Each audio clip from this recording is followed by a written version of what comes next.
High Vibe Nation is live. Welcome to the High Vibe Nation, where we have set out to raise the vibration of every human being on the planet. Your hosts on this journey are Sherry Gideons and Pamela Aubrey. So let's join them now in their current interview with a high-vibing individual.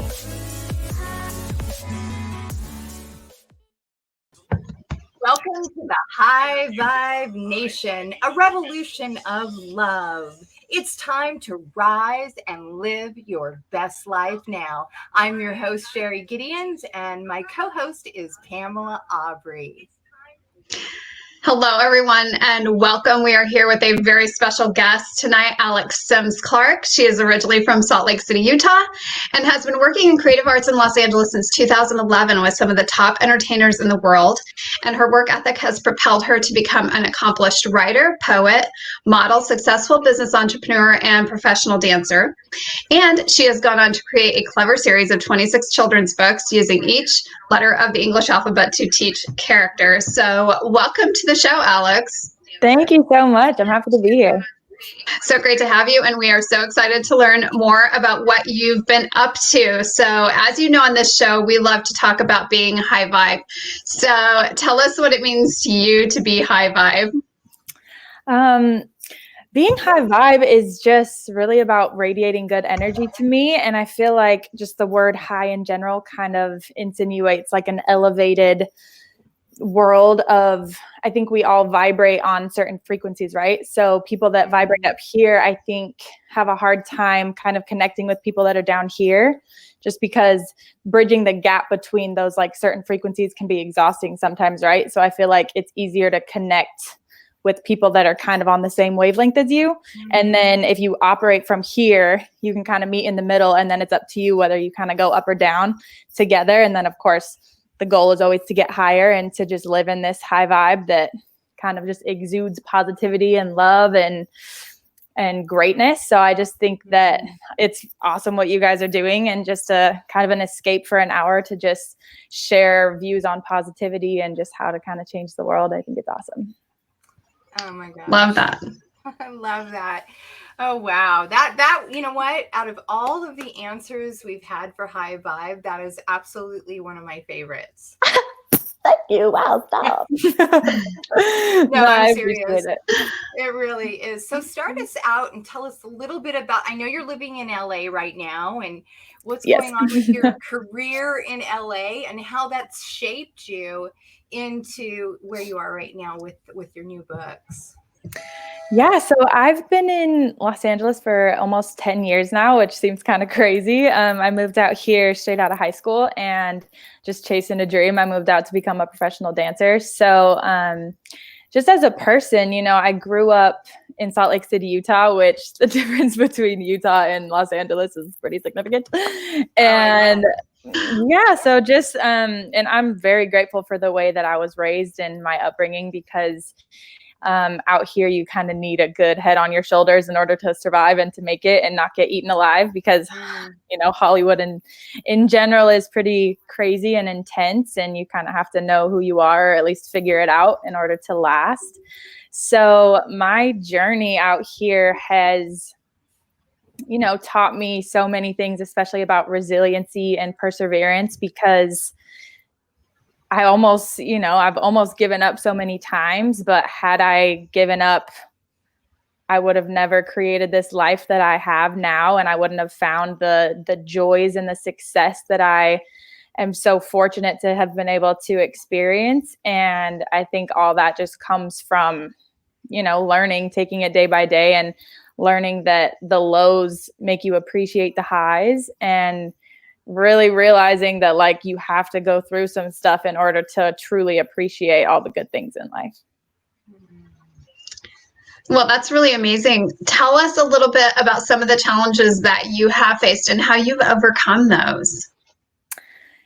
So a lot of the time, I mean, moving out here, especially working in entertainment when your career isn't always necessarily in your own hands, I think is really hard. And you have to be able to not take things personally, which I've kind of learned now. So I started off just as a dancer and a performer, and then now I've kind of moved to the other side of the business where I'm able to hire dancers, and I know what goes into like the casting process per se. So that aspect of really learning that it's not about you all the time, and it's not always like you not being enough, which can be really hard, a hard pill to swallow as an 18-year-old out here going to auditions and thinking that I gave it my best, and why wasn't I good enough? Why didn't I make it? Like, I know that I could be just as good as everybody on the job, but yet I still didn't make it. And having to go through that time and time again, because in Los Angeles, you get way more no's than you do yeses. It's literally like can be sometimes like 100 to 1. And then sometimes it's that one job that like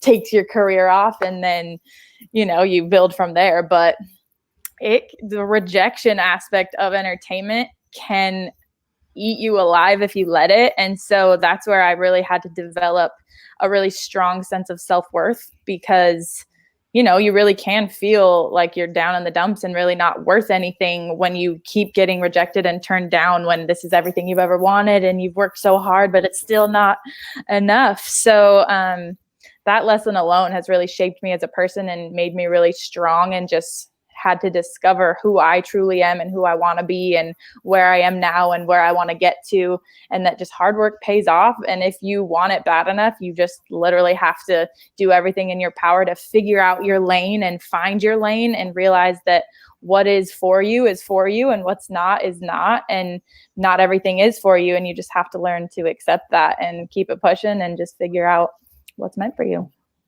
What are some of the tools you used during this process? Because as you've said, I mean, I lived in LA myself, and, I was in the professional bodybuilding and fitness industry. And of course, I judged myself on the same sort of things that you're talking about. And I know that there's tools that I always went to when I was struggling in some of those lowest moments in my head. And it sounds like you had a really good foundation growing up with your parents who were very supportive of you. What are some of the tools that you use from growing up, and even what you might have learned now to help you stay up there and stay in that positive mindset?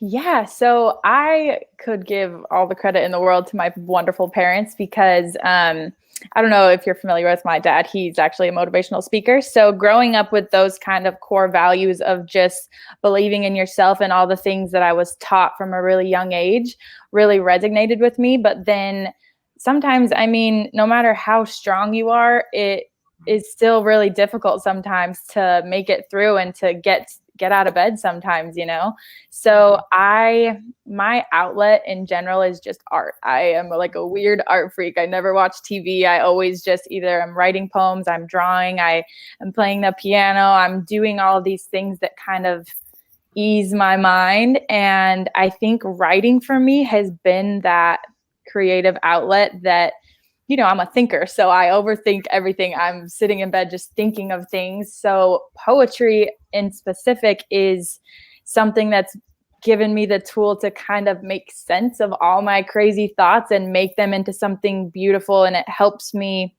really make sense of what I'm going through. And then to be able to read that weeks or years down the road, to be like, oh, wow, that's where I was. And this is how far I've come. And like, that was just a moment. And we all can get through this moment, because, sometimes you really do feel like you're never going to make it through this specific moment that's so hard. And then living through it and then reflecting on it back.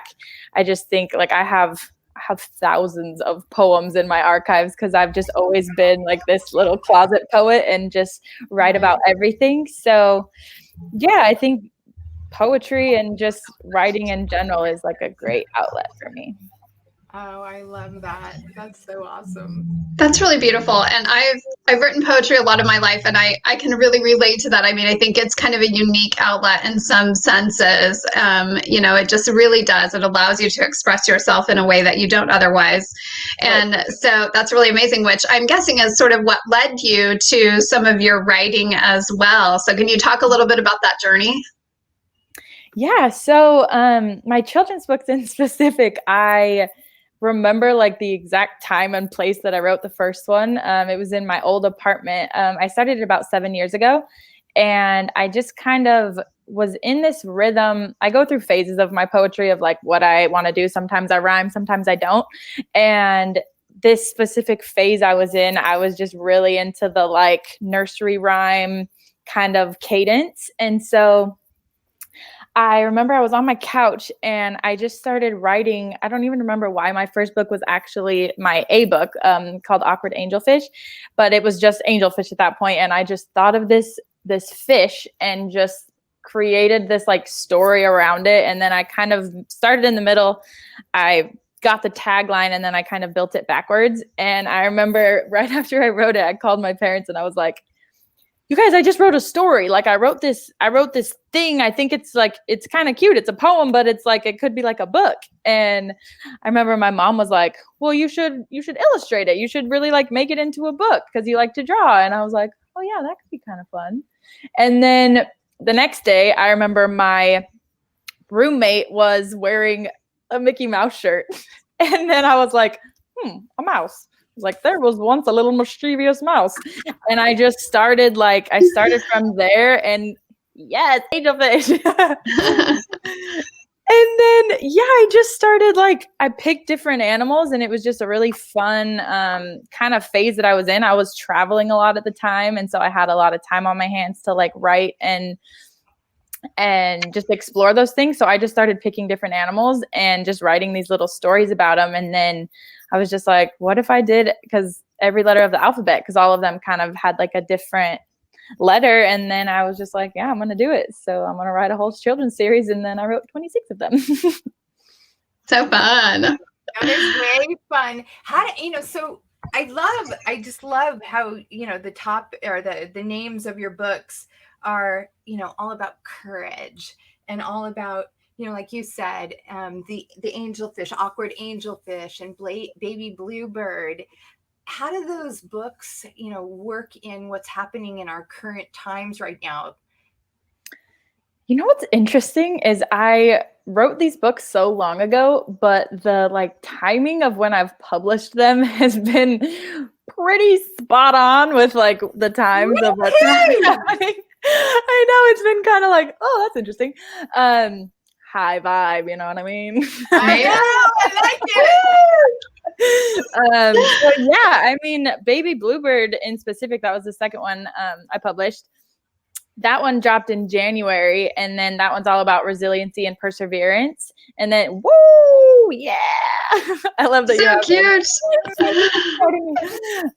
But yeah, Baby Bluebird in specific is about perseverance and resiliency. And then this whole COVID-19 pandemic happened. And so it was very fitting with the times because, this has been a tragedy for so many people. This has been probably the hardest year that many people, at least in my generation, have ever experienced. And I was in a phase where, I've been in LA for 10 years, so I've been working really hard towards my career. And I feel like I finally got to the place that I've always wanted to be. I was traveling the world. I literally went around the world 3 times since October. I was never here. I finally got to this point where I felt like I had, all of my hard work was finally coming to fruition. And 3 days after, I was actually supposed to be working overseas in London for 2 months. And 3 days after we got there, Trump put the travel ban on the United States. So we had to go home and then everything was canceled. So it was kind of a really hard pill to swallow for me at the time. And then I can't even imagine what other people were going through at the same time. So this book that I had about resiliency and perseverance, yes, it's a children's book, but it's so relevant to kind of all ages and everybody that's going through this pandemic in the world. So yeah, that one kind of was targeted to that one. And then Courageous Cat is actually about diversity and inclusion. And I published that one. Yes, I love this visual representation. Also super cute. But yeah, Courageous Cat is about diversity and inclusion. And then I published that one a few months ago. And then this whole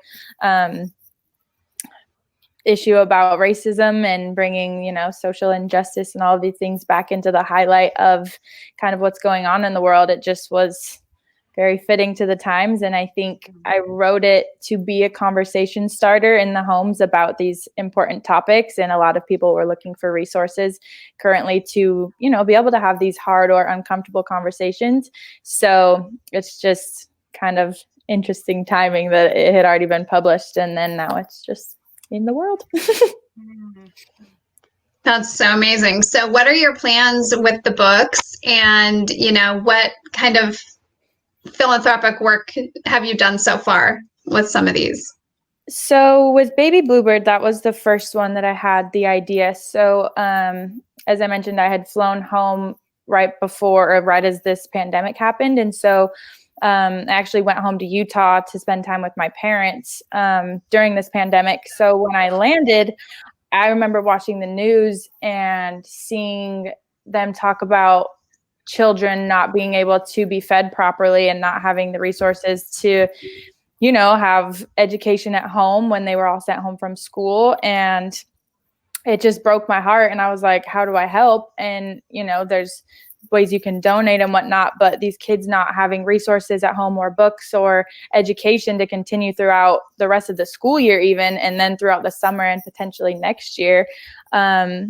It was a cool experience because I was talking to my parents about it, of course, and my dad had just recently interviewed a woman named Michelle Benedict who works at the USANA Kids Eat Foundation, and they put together these pantry bags for kids who did rely on the school lunches. And so he was like, I could reach out to her and see if she would be interested in putting these books in the bags. And I was like, absolutely, let's do that. Let's do it. We did that. And then we had to figure out how we were going to get them printed. And so a bunch of dots connected and led us to this company called North Star Printing, and this woman named Mary, who is an angel, and she helped with the whole process. So we were able to donate 5,000 copies to be placed in these pantry bags to go home with the kids. So that was the kind of first adventure. And then, to be honest, the purpose of writing these books in the first place was just to spread awareness and to help have these conversations in the home. And so it's never been a way to make money or anything like that. It's more so just to spread love and give back. And so with Courageous Cat, I have pledged to donate 100% of the proceeds and profits, no matter from now until the end of time, to Black Lives Matter, because it is a diversity and inclusion book. And so anybody that purchases it to help start these conversations, I'll just always pay it forward and pay it back to Black Lives Matter. Mm-hmm. And I love that. I love that in the book, how you talk about, how the cat was covered in spots, who appeared black and white, but had colorful thoughts. And just how it just, it's such a beautiful illustration. I love how some of the illustrations are. Thank you. And my illustrator was another one that she was a little hidden gem. I just found her one day on Instagram. She didn't have a following by any means, but she's from Russia, and she just happened to speak perfect English. And it's been the best collaboration because she just understands it and brings it to life. That's so wonderful. And I just love how you bring out, kind of just the fact that there's beauty in color, there's beauty in variation. And that's what makes the world what it is and makes it something to celebrate. 100%. I thought it would be a fun thing to do real quick if you had your book with you, if maybe you would like to read one of the books, because they're so, they're short, but they're so perfectly spoken. Of course. Should I read Courageous Cat since it's the most? Yeah, because I think it's so perfect. Perfect. Okay. Should I show the illustrations or just read it? Yeah. Yes. We have to see the pictures. Okay. Get situated. There you go. There once was a cat all covered in spots who appeared black and white but had colorful thoughts. While this cat was at school learning numbers and math, he loved making friends with all cats in his class. One day a challenge arose at his school, so his teacher stood up to explain all the rules. Get with a group made of 3 cats plus 2, but all 5 group members must look just like you. Please be creative for this fun occasion and find a new way to solve this equation. This spotted cat sat confused and distraught by the rules of this challenge and what's being taught. These groups didn't make any sense to this cat, for everyone's different, not all white and black. So he raised his paw with a question in mind and then asked his teacher, "Are you colorblind?" Brown cat is creative and blue cat loves math. Red cat loves science and green cat thinks fast. If we use our talents and all get involved, there's not one equation that we couldn't solve. His teacher paused, hearing what was discussed. This cat had a point. It was time to adjust. She then changed the rules and scrambled the colors, encouraging all cats to work with each other. These cats won the challenge, and to no surprise, they realized they're all the same color inside. So to all little cats, please be courageous. Feel free to speak up. Being kind is contagious. No matter your culture, your color, or size, we're stronger together. There's no compromise. Let's all be inclusive each day of the week. Diversity is what makes the world so unique. Beautiful. Thanks. And you're absolutely right. The timing is perfect because really the message of unity is needed now as much as ever. Right. Agreed. Well, obviously character is one of the main topics that you teach in some of your books. So, why do you feel like you have sort of credibility, I guess, to speak to that topic? With children nowadays, I feel like, as I mentioned, like strong core values, I think are really important, just moving forward in life and how you kind of navigate it. Oh, I just echoed. But character, I feel like, is taking responsibility for not only your actions, but also your intentions. And I think that is something that I pride myself on, is my intentions of karma. I think that when you give good, you receive good, right? And just energy in general. And I think that character building is based on how you perceive the world and how the world perceives you. So, and teaching children, I just think there's beauty in youth teaching youth, and I'm not necessarily youth anymore because I'm almost 28, but I just think like you're youth. But I think that it's easier to relate to children when you're kind of in this age group where we're like the gap between, the parents and the kids. And it's easier to relate to people that are kind of going through the same things, because while, yes, I'm older than, youth per se, I'm still growing in this generation and in these times that are really hard to kind of navigate. And so being in the work field and in this town and in just with all the traveling and different cultures that I've experienced, I feel like those traits have really helped me bring my own character to life, and learning about different people and hearing different people's opinions and then being able to really research and form my own opinion has been really great for me and helped me build my character tremendously. I love that. So I love that you're moving into this whole direction of really creating this foundation for children, and then, setting the stage for them to grow through, the next 10, 15, even 20 years of their lives. What are your plans for teaching people or children to find balance and to tap into positivity with these books? Well, I think with the youth, it's so important because that's literally we're shaping a new generation, right? It's we've all heard the term that it's hard to teach an old dog new tricks. And knowing that there's not much you can do to educate people who already have their very strong opinions, but we literally have the tools and the resources to be able to shape the next generation of leaders and that's what we need in order to change the world.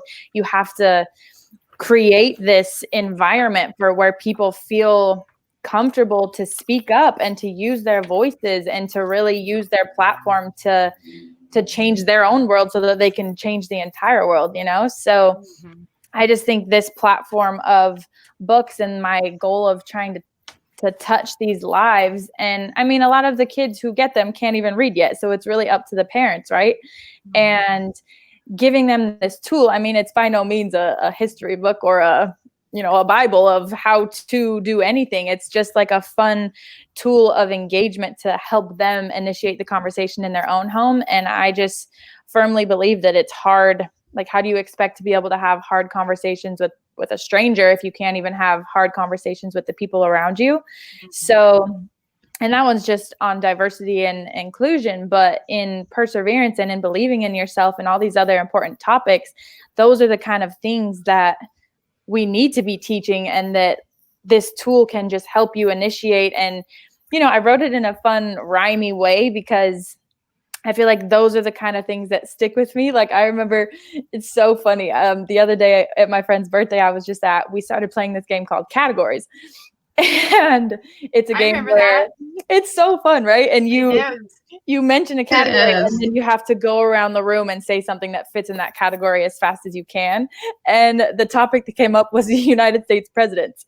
And everyone was kind of like, I haven't thought about that since I was in like second grade. And I immediately remembered and recalled this song that I learned probably in like second grade of all the presidents. And I was like, yeah, I'm about to roast all these people just because of that. And so I literally could list off all of these presidents because of a song that I learned.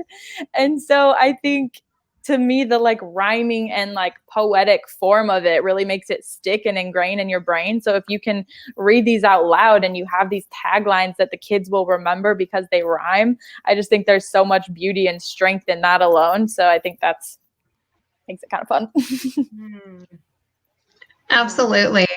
So all the things that you're kind of working on and forecasting right now, what are you sort of looking forward to the most?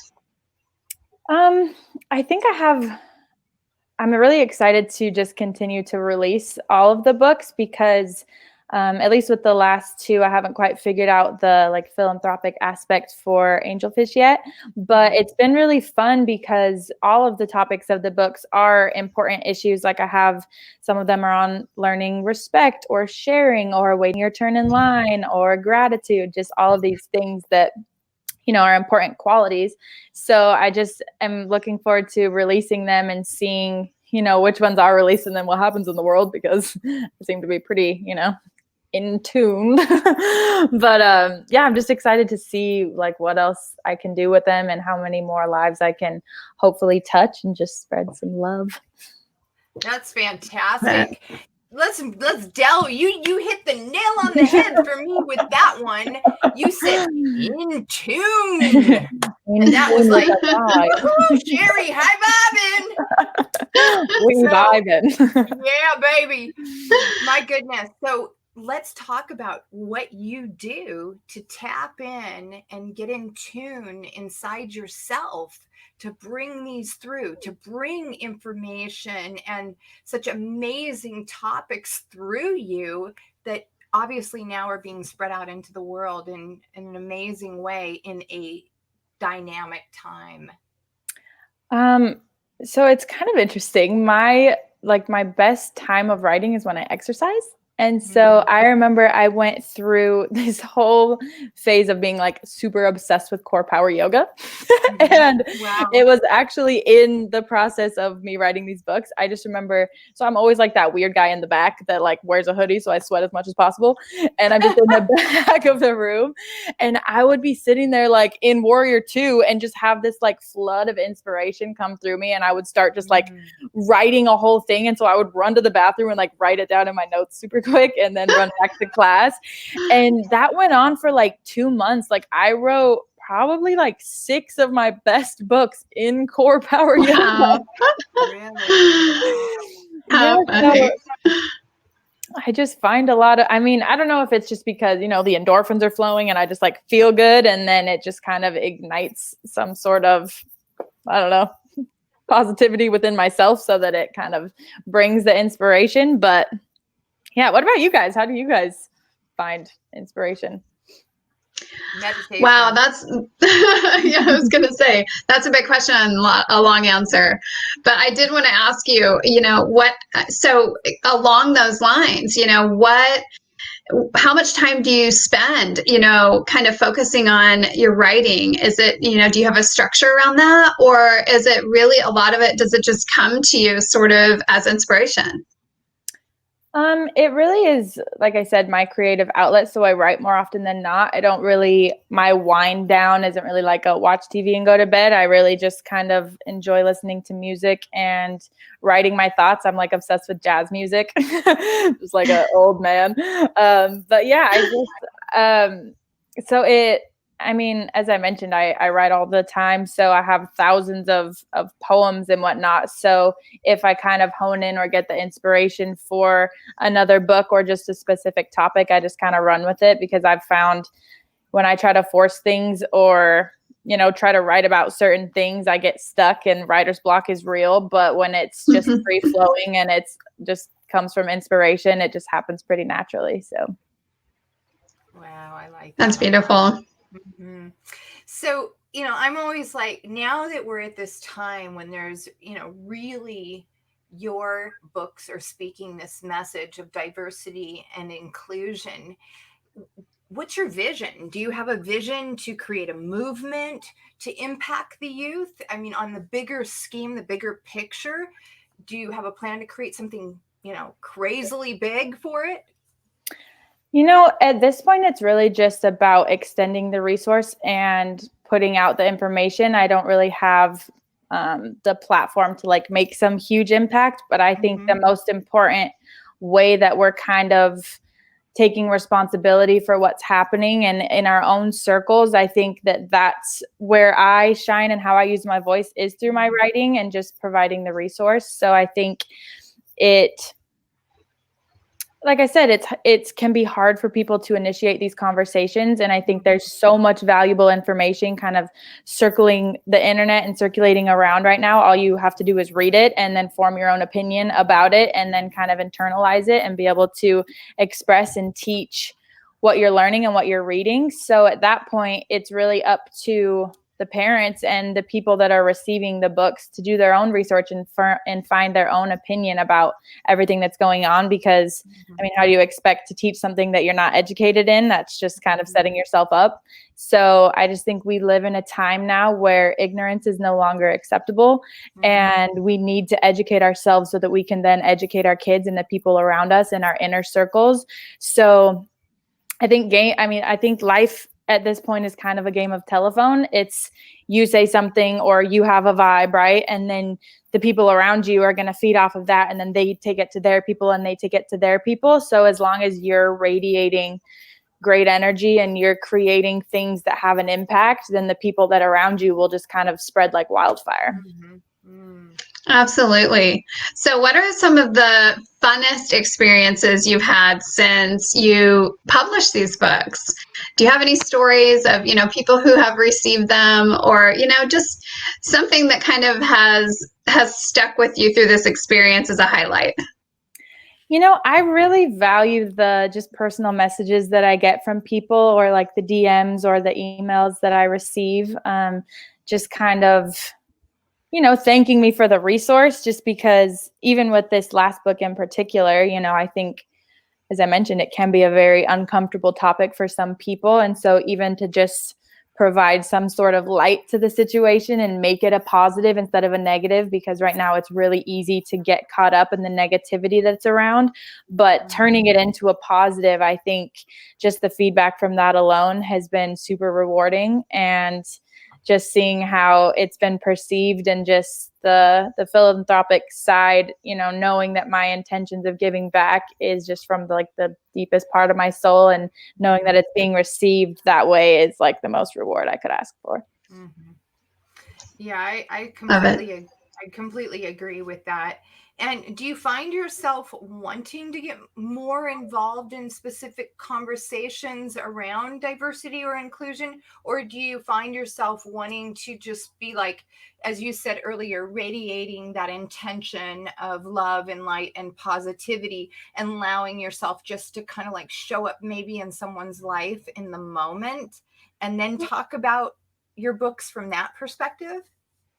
Yeah, I've definitely taken it upon myself through this whole movement, and just in general, because the culture that I'm a part of within the dance community and within just music in general is very deep rooted with Black culture. And so it's something that I've always felt really strongly about. And I think that in my own internal circles, it's definitely a conversation that's been at the forefront in the past couple weeks. And I think it's super important. And so I'm very comfortable speaking about this topic because it's something that I feel passionately about. And so I think, as I mentioned, it starts with your inner circle, and then it kind of spreads like wildfire. So I think in my own circles, the conversations have been great, but then my way of reaching other people at this point is just through my books and through my writing. And I hope to, share my views on it in that way. And then, of course, I'm open to discussing and talking further. And I love hearing other people's opinions.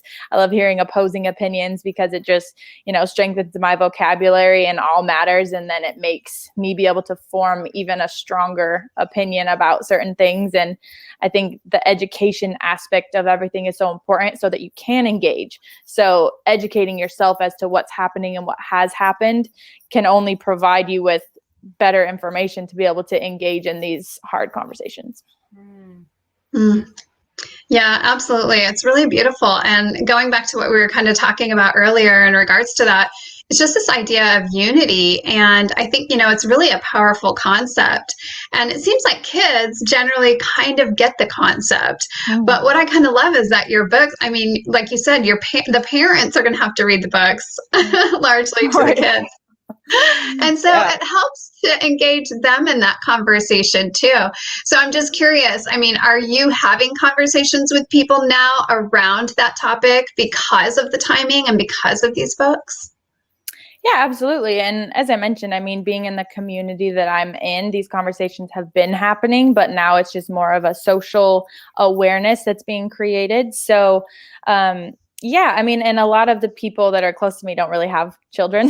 So the books aren't as necessarily as relevant. They will buy them and then they read it and they're like, wow, I love this. And they give it to somebody that they know, just to support the movement and everything. But I think the conversations that are happening just in general right now are just important and need to be had. Well, I think a lot of it has to do too with the language that, the language that's being used, and the willingness to stop and listen, because, in any level, because we could say, oh, we don't see color, we're all one, because that's my belief. My belief is we're all one. But on a deeper level, I was speaking to you briefly about it, how I ended up, when I was 18 years old, being the only white woman on an all African American fire team.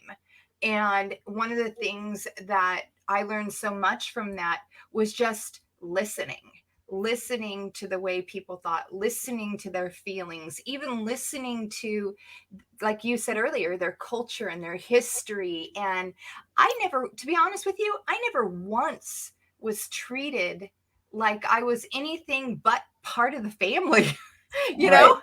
Mm-hmm. And I think that comes with just the level of knowing that you'll never understand, but hearing them and hearing these experiences that you're never going to have to go through. And there's really no level of empathy that you can kind of try to relate to, because, as I said, you're never going to experience it. So I just think that, it's important to, as you said, listen and just be engaged and be involved and just find ways to help. Yeah. And, it's interesting. One of the things that I think a lot of people have kind of been experiencing too lately is a little bit of fear around the conversation, which is why I was asking if, you were having conversations with people, maybe not immediately in your circle, but just around the books. And I think it's great. I think it's really amazing that you've been able to not only have those conversations with people, but then bring this resource. And so what do you think are some of the ways that, parents can kind of have some of these conversations with kids that maybe aren't, maybe they're a little bit older, so that the books may not be right at their age level, or they're a little bit younger and may not understand some of these concepts, but still it's important to have those conversations? I think that comes with just practicing. And as you said, there's a lot of fear behind it, especially not wanting to say the wrong thing, especially when, yes, the kids are older and they understand more. But I think that's where personal responsibility comes in, to educate yourself and know what you're teaching, right? Because you can't expect to teach things that you don't understand yourself. And that's where practicing in your inner circles, because of course you're going to say some dumb stuff sometimes. But if you're around the people that love you and are confident enough to correct you and be like, actually, no, this is what it is, look it up, like these are the facts, then that's where the healthy conversation happens within your own people, and people either, of your same age or whatever. So then you can relay the proper messages to your kids, and that you're teaching them not only how you feel about it, but hard facts so that they can develop their own opinions on it. Because I think that's the beauty in kids getting older. It's like, I respect my parents' opinions tenfold, but at the end of the day, I don't always agree with everything they say, and I have my own opinion about things. And so, yeah, it just goes back to educating yourself on the topics that you want to teach. Mm-hmm. I absolutely love that you said that, because I have 15-and-a-half-year-old twins, and they're my greatest teachers. Mm. We instilled in them a foundation of sharing your truth, in speaking up, and also for sharing things that we may not understand. And so I read your books, like when they first showed up, I had one show up first, and they said, what's that? And I, pulled it out, and I read it, and they're like, spot on, spot on. Woo! Yeah. And then the next two came, and I took the time to read them. And, Weldon was saying here just a little bit ago, he was saying we need to get back to reading to our kids and teaching as we go. And it made me think of the fact that even though they were children's books, I took the time to read them to the girls, and they listened. And they said, spot on, because that's what's happening. Like my girls, they go to a school that's primarily African-American and Hispanic. And their father is Norwegian. So obviously they've got white blonde hair, and they stick out like a little sore thumb, but they adore all their friends, and their friends all adore them. And they talk about these kind of things openly. Well, that's where I think there's just so much beauty in diversity and in learning other people's culture. And that's honestly the thing I'm grateful the most, is the amount that I've actually been able to travel, because I've been able to see, not only experience other people's cultures, but their way of life. And it's so opposite than how I grew up. And that's where you form of like, oh, what am I actually interested in? Like, I have friends that introduce me to new music that's from their culture. Like, I have a lot of Latin friends, and they'll play me this music that I just like love. And I'm like, oh, wow, I would have never heard that if I wasn't exposed to it. And you can't be exposed to it if you're not embracing everybody's differences and different cultures and just different things. So I think that's great. And the more that you can be exposed to, the more you yourself can grow. And that's just an element of personal growth that you wouldn't get from surrounding yourself with all like-minded people, Mm-hmm. Mm-hmm. Yeah, absolutely. And kind of to Weldon's point too, I think, this is really, it's an opportunity for parents to take that time with their kids. And, it is kind of a lost art, I feel like, in some ways, reading to our kids, because we've got all this technology now. Mm-hmm. And, it's easy to just like sit in front of the TV or, sit in front of the iPad. And so when you were writing these books, I mean, did you kind of have a vision for that? Yeah, I mean, as I mentioned, growing up, just really related to the rhythmic rhyme. I was obsessed with Dr. Seuss, and just the pairing a song to kind of anything that I was learning always helped me understand it better. So I think these topics, being how important that they are, I think just when I was writing them, making it like fun to learn was really the main goal. Mm-hmm. Mm-hmm. Love Well, it. it sounds like you have a crazy busy schedule too with the entertainment industry. How do you find balance? I mean, how do you find balance and that solitude time for yourself to where you can write? I mean, do you have time to write right now? Yeah, well, as I mentioned, it's a really great like wind down. And then when you have time on planes, and I travel so much that it's just a great way to kind of pass the time on long flights. And it's an easy way to kind of sift through thoughts and emotions and the roller coaster that you constantly go through in entertainment and in any field. I mean, everybody in their workspace, I'm sure, goes like this all the time. So yeah, I do still find a lot of time even when I'm at my busiest, just because it's always been kind of a priority and an outlet. So you make time for things that are important to you. Do you have a favorite type of writing? No, I mean, poetry, it's like I find myself, especially nowadays, because I get in that cadence, I find myself, I do love to rhyme. And so that's kind of my style at this point. Sure. Yeah. Well, and it feeds in well. So. Well, and the openness too. I mean, just from having this conversation with you, it sounds like you're very grounded and at the same time extremely open. And I know for myself, because I'm such an open person, and you just saying that you like things to rhyme, I find myself visually looking all the time, all around me, outside. I'll look in the store, anywhere I'm at, I see myself open to look. Mm-hmm. And I'll see things that speak to me on street signs, or a message in that way that will come to me.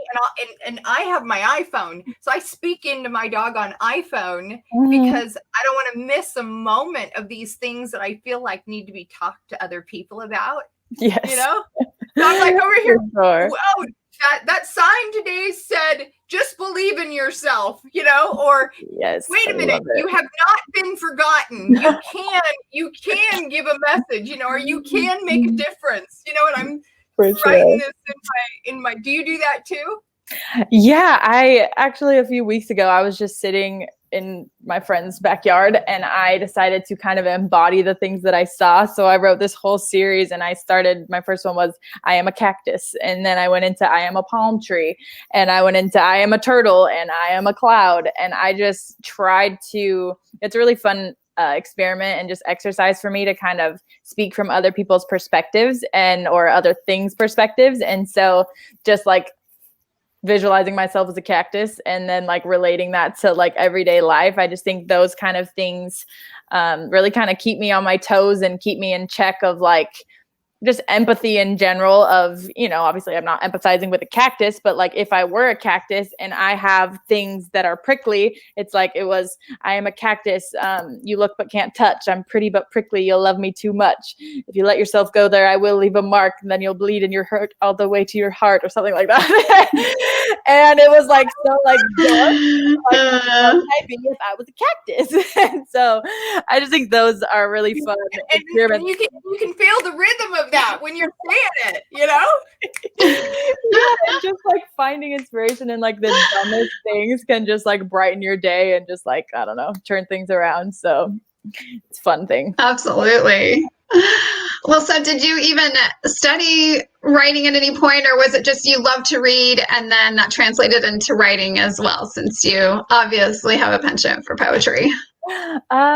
I did love English in high school, but I didn't even go to college. I just moved out here, and, I was like, I'm going to give myself a year. And then if it doesn't work out, I'll come back and go to school. And then 10 years later, here we are. So I just haven't had the need for college yet. So yeah, I never studied it. It's always just been something that's kind of personally ingrained in me, and I've just enjoyed. And I think that's what brings the light out in my books, is that it does just come from like a place of joy, and it's not not forced because it's like, I don't have to do it. Nobody told me to write a children's book. I just wrote all these books because I wanted to.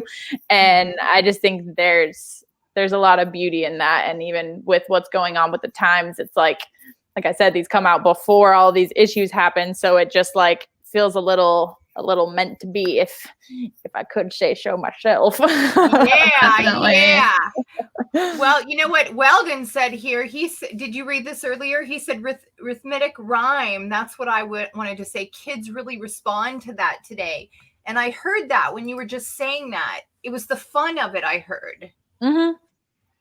Yeah, I think, as I mentioned, all the things that I recall from being a kid were all the things that they did pair with the rhythmic rhyme and the nursery rhyme aspect of things. So being able to teach important topics with a fun twist to it makes all the difference in the world, especially to a kid. Mm-hmm. Mm-hmm. Yeah, I was actually going to remark on Sherry's comment as well, because I thought this was really fun. And, she's talking about her daughter being exposed to people as they've traveled as well. That really is, and reading, I think, does that in some ways too. I remember as a kid, reading was always like my escape. It was like I could go to all these different worlds, all these different places, have all these different experiences just by opening a book. Absolutely. And yeah, and just being able to give that to people. What does that feel like? To what? I'm sorry? To give that to people through your writing. What does that feel like? Yeah, it's so rewarding because, as I said, these topics are so important, and then giving people an escape or a tool or whatever it is to just kind of relate to these like fun little animals. And they're like, oh, the baby bluebird fell out of his tree, but then he got back up and go again. And now he soars at the tops of the sky. And one day he, whatever the case may be, it's just like relating to these fun things. It's like why we love cartoons. It's like the beauty in these fictional characters that like make something of themselves and make kids think that, oh, I can do that too because they did it. I just think there's a lot of beauty in that. Absolutely. Yeah. So amazing. Yeah, and really allowing kids to kind of tap into their own spirit. Yes, for sure. Yeah, because that's when I very first read the baby bluebird one too, I felt like it was almost like a shedding of, those parts of ourselves where we think that we can't do something, or, like if we want to go on a journey or we want to go on a quest. I remember my mother, when I was little, she used to say, oh, that's too big of thinking. That's too grandiose of thinking. And I used to, and I know that happens with so many children that, they're conditioned by these certain ways of belief. And they go into that belief system of limited thinking, and they think that the simplest, smallest little things they can't do. And I love when I read the baby bluebird book, how it's like, the littlest bird set out on a quest. He stepped all the way to the edge of his nest. And it's like, it made me think of leaping off the mountain, leaping off, breaking through the glass ceiling in yourself and realizing there's never been any limits. There's no limits. You have this unlimited life, this unlimited anything that you can imagine. Well, and that's where I have to give so much credit to my parents, because not only did they provide the resources for me to be able to chase my dreams and, have all develop all my talents and skills to then be able to use to chase my dreams, but they also taught me that no dream is too small and I can literally do anything I want. And if I didn't believe in myself in those ways and know that the dreams and the crazy goals that I had were achievable, then I wouldn't be where I am today. And I would have been okay with giving up all those times that I wanted to. And had I given up, I would never have found the success that I've found. And I would have never become this person that I'm so proud of because I gave up on myself. And I just think that isn't always taught in a lot of homes. And so this little resource that you can read over and over again can become some sort of like an affirmation almost, to where it's like, oh, I can do anything I want. I can chase my dreams and believe in myself, and I can find success in that. And that's where I have loved being able to take that upon myself as being, you know, the author of these books and being kind of an example of that, of, hey, I started here, and just from chasing my own dreams and working hard and persevering and getting through things and being a good human being and, you know, including everybody, I have reached some level of success that I'm proud of. And I just think that that message alone can be so valuable to any child from anywhere in the world, because it doesn't matter where you come from, you can achieve anything you set your mind to. Mm-hmm. That's really amazing. Now, I know this is kind of a trick question for a writer, but do you have a favorite of all the books?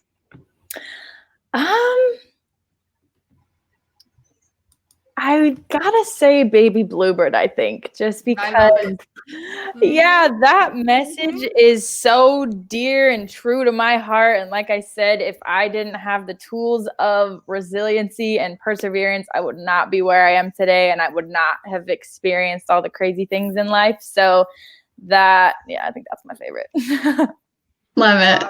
That's awesome. So what's next? I mean, what's next for you? What's next for Alex? Well, because I do have these 3 books published, I do have hopes in doing some sort of charity with all of them. I want to figure out some way of, you know, giving back, and then just publish the rest of them. I'm excited for the rest of them to come out. I'll probably kind of slow release them so people don't get like overwhelmed with with my little animal books. No. You know, in due time they'll all come out. So, and it's a fun project to kind of like have the anticipation of like what the next one's going to be about, what the next topic is, and just kind of exploring that. So yeah, I'm excited for the next phase of what I can do and who I can reach just with my little books. That's fantastic. Very exciting. Absolutely. And listen, I'm, you know, in my 50s, and I looked at these books and treasured them. I mean, I love that I have all three. I know. One, gosh. 2. There they are. I love it. You're the best. All 3. Well, and admittedly, as a writer myself, children's books are still far and away some of my favorite books. I agree. And they really are. They're just so universal, you know? Yeah. They just speak to humanity. I love it.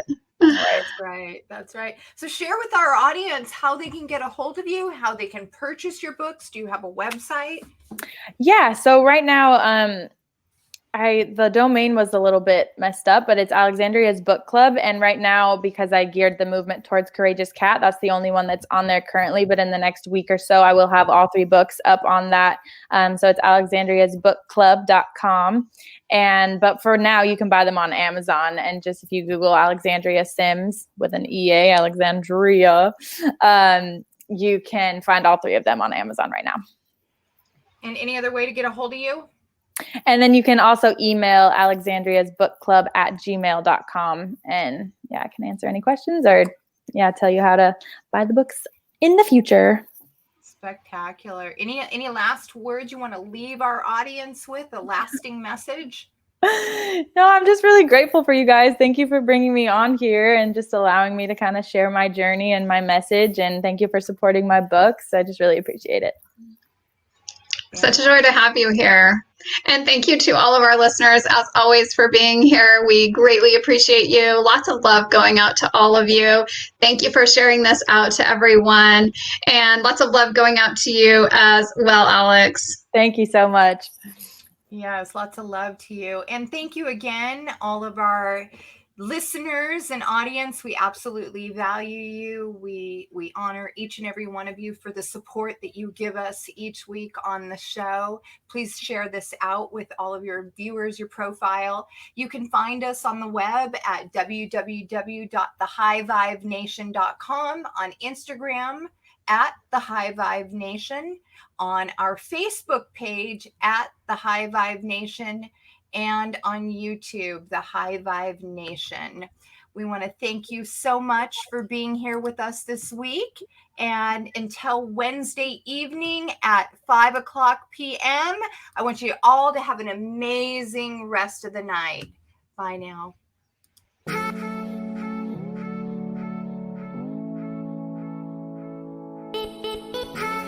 From everybody here at the High Vibe Nation, we want to say thank you for choosing to raise your vibration. And of course, please like, share, and subscribe. If you need to find us on the web, check us out at www.thehighvibenation.com.